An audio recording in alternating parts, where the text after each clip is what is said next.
हम सब जानते हैं कि बीजेपी जिस तरीके से बर्ताव कर रही है वो न लोगों को पसंद है और न तर्कसंगत है न न्याय संगत। केजरीवाल को हीरो मानते हैं और उन्होंने दिल्ली की महंगाई को कम करने में बड़ा योगदान दिया है। जितना केजरीवाल जी ने लोगों को ये बताने की कोशिश की है कि वो सत्ता के लोलुप नहीं है, वो सत्ता की भागीदारी नहीं चाहते, जब तक लोग उन्हें पसंद करके दोबारा नहीं बनाना चाहते, तो अगर लोग वोट देंगे तो वो सीएम बनेंगे, नहीं तो नहीं बनेंगे। आप लोग कह रहे हैं कि दिल्ली के लिए बहुत अच्छा करा है, महिलाओं के लिए बस भी फ्री कर दी है, उधर बीजेपी कहती है ये फ्री की रेबड़ियां बांट के दिल्ली के लोगों को खराब कर रही है।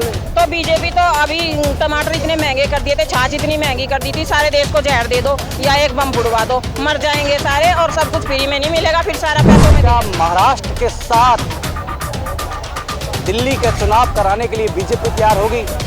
क्या महाराष्ट्र जैसे राज्य के साथ दिल्ली का चुनाव कराने का जोखिम बीजेपी लेगी? क्योंकि महाराष्ट्र में भी बीजेपी की स्थिति अच्छी नहीं नजर आ रही। इतना विश्वास था तो अरविंद केजरीवाल को विधानसभा भंग करवा देनी चाहिए थी, कल चुनाव करवाते। विधानसभा का मैंडेट मिला हुआ है, क्यों करें भंग? विधानसभा को लोगों ने 5 साल के लिए चुना है। बात है कि क्या ये जो सैलाब आज जंतर मंतर में एकत्रित हुआ है, ये आंधी बनकर आम आदमी पार्टी के लिए वोट का काम करेगा?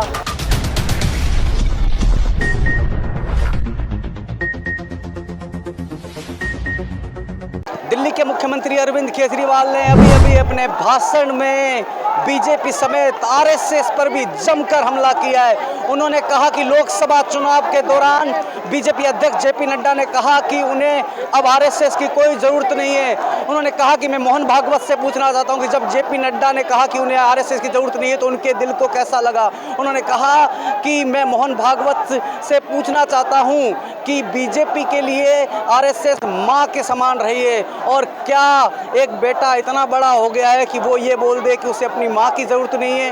क्या बीजेपी को अब आरएसएस की ज़रूरत नहीं है? ये सीधा सवाल उन्होंने मोहन भागवत से पूछा। उन्होंने कहा कि मुझे उप मुख्यमंत्री मनीष सिसोदिया को, संजय सिंह को और उनके तमाम मंत्रियों को जेल में डालकर मोदी सरकार की कोशिश थी कि दिल्ली की सरकार को किसी तरह तोड़ा जाए, दिल्ली की सरकार के विधायकों को किसी तरह तोड़कर पूरी सरकार पलटी जाए और दिल्ली के कामों को किसी तरह रोका जाए। उन्होंने कहा कि मनीष सिसोदिया शिक्षा में जिस तरह से दिल्ली के अंदर क्रांति ला रहे थे, बीजेपी उस क्रांति से घबरा गई और इसी कारण उन्होंने मनीष सिसोदिया को गिरफ्तार करा। मनीष सिसोदिया के 2 साल बर्बाद करे। उन्होंने कहा कि इन 2 सालों का हिसाब कौन देगा?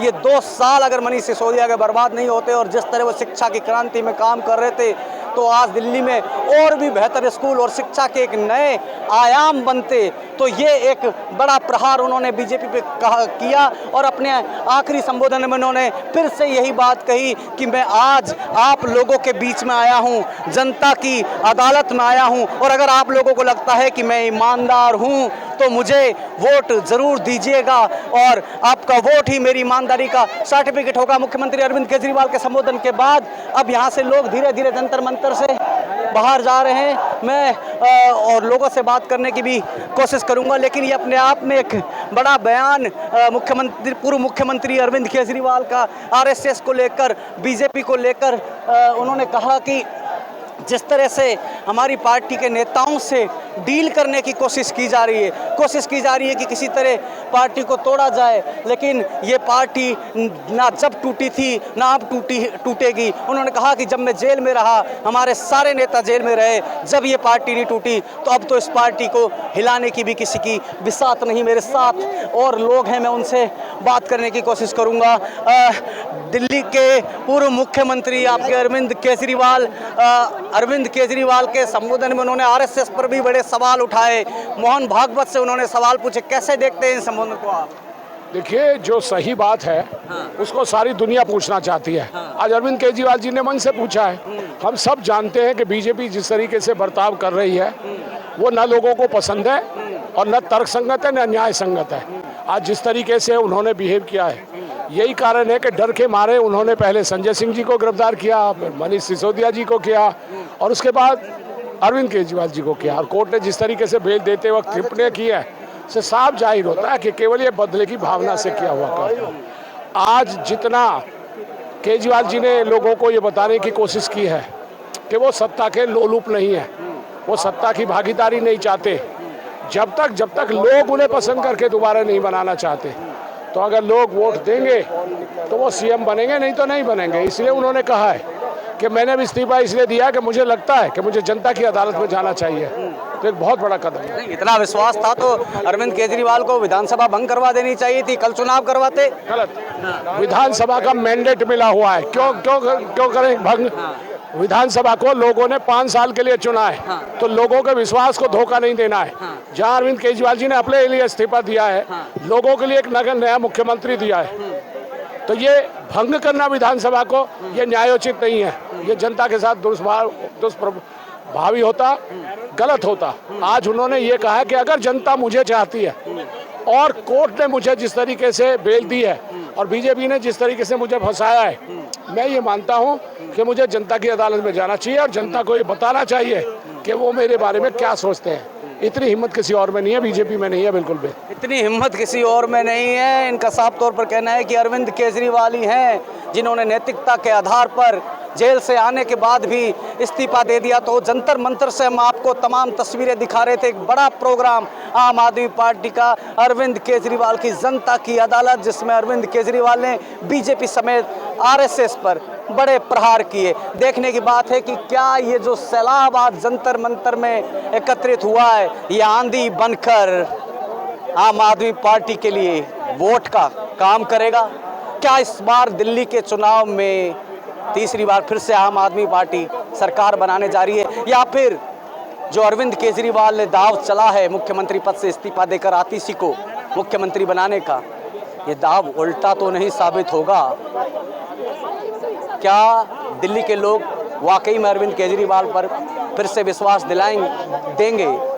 क्योंकि जो छवि थी भ्रष्टाचार के खिलाफ, ये पार्टी जिस तरह खड़ी हुई अन्ना आंदोलन में,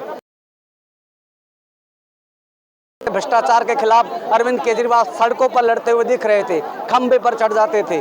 तो जो छवि थी भ्रष्टाचार के खिलाफ, कट्टर ईमानदार की अरविंद केजरीवाल की, उसके बाद अब जब ईडी सीबीआई के केस में लगातार आम आदमी पार्टी के बड़े बड़े नेता जेल में गए, तो क्या वो छवि पर डैमेज हुआ है? क्या दिल्ली का फर्क पड़ा है? मेरे साथ कुछ महिलाएं भी हैं। आप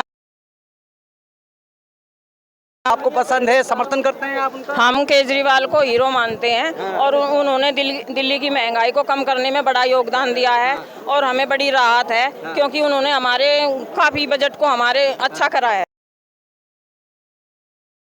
और दिल्ली और हम सब लोग दिल से चाहते हैं कि केजरीवाल फिर से। नहीं, आप लोग कह रहे हैं कि दिल्ली के लिए बहुत अच्छा करा है, महिलाओं के लिए बस भी फ्री कर दी है, उधर बीजेपी कहती है ये फ्री की रेबड़ियां बांट के दिल्ली के लोगों को खराब कर रही है। तो बीजेपी तो अभी टमाटर इतने महंगे कर दिए थे, छाछ इतनी महंगी कर दी थी, सारे देश को जहर दे दो या एक बम फुड़वा दो, मर जाएंगे सारे और सब कुछ फ्री में नहीं मिलेगा, फिर सारा पैसों में दे लेना। और केजरीवाल लोगों को जीवन देना चाहता है, केजरीवाल लोगों को शिक्षा देना चाहता है। मिर्ची लग रही है उन्होंने कि केजरीवाल दिल्ली का इतना पसंदीदा नेता है और मेरा बिजली का बिल 0 आता है। और मैं शान से कहती हूँ कि केजरीवाल मेरा बिजली का बिल 0, केजरीवाल हीरो। तो ये दिल्ली की महिलाएं पूरी तरीके से अरविंद केजरीवाल के साथ नजर आ रही हैं। अरविंद केजरीवाल ने अपने संबोधन में बीजेपी समेत पूरी आरएसएस और मोहन भागवत पर भी कड़ा प्रहार किया है। अब सवाल ये है कि क्या चुनाव जो दिल्ली विधानसभा के हैं वो फरवरी से पहले होंगे? जिस तरह अरविंद केजरीवाल ने आज फिर से कहा कि मैं अपील करता हूं केंद्र सरकार से कि अगर हिम्मत है तो कल चुनाव कराए, नवंबर में चुनाव कराए, महाराष्ट्र के साथ चुनाव कराए। तो क्या महाराष्ट्र के साथ दिल्ली के चुनाव कराने के लिए बीजेपी तैयार होगी? क्या महाराष्ट्र जैसे राज्य के साथ दिल्ली का चुनाव कराने का जोखिम बीजेपी लेगी? क्योंकि महाराष्ट्र में भी बीजेपी की स्थिति अच्छी नहीं नजर आ रही है। इन तमाम सवालों का जवाब आने वाले समय में मिलेगा। लेकिन आज अरविंद केजरीवाल ने बड़ा प्रहार किया बीजेपी पर, और ये जो बड़ा हुजूम दिल्ली के पूर्व मुख्यमंत्री अरविंद केजरीवाल के लिए यहाँ पर एकत्रित हुआ, ये क्या हुजूम वोट के रूप में तब्दील होगा, ये आने वाले समय में पता लगेगा। फिलहाल इस रिपोर्ट में इतना ही। हमारी रिपोर्ट आपको कैसी लगी? दिल्ली के मुख्यमंत्री अरविंद केजरीवाल जो अब पूर्व मुख्यमंत्री बन चुके हैं, क्या एक बार फिर से आप लोग उन पर विश्वास देने जा रहे हैं? क्या एक बार फिर से ईमानदारी का सर्टिफिकेट वोट के रूप में देने जा रहे हैं? क्या राय है आपके अरविंद केजरीवाल पर और उनके इस्तीफे पर और आतिशी के मुख्यमंत्री बनने पर? कमेंट कर जरूर बताइएगा। फिलहाल इस रिपोर्ट में इतना ही। मुझे मेरे सहयोगी विश्वजीत कुमार झा और आशीष राजावत को दीजिए इजाज़त। नमस्कार।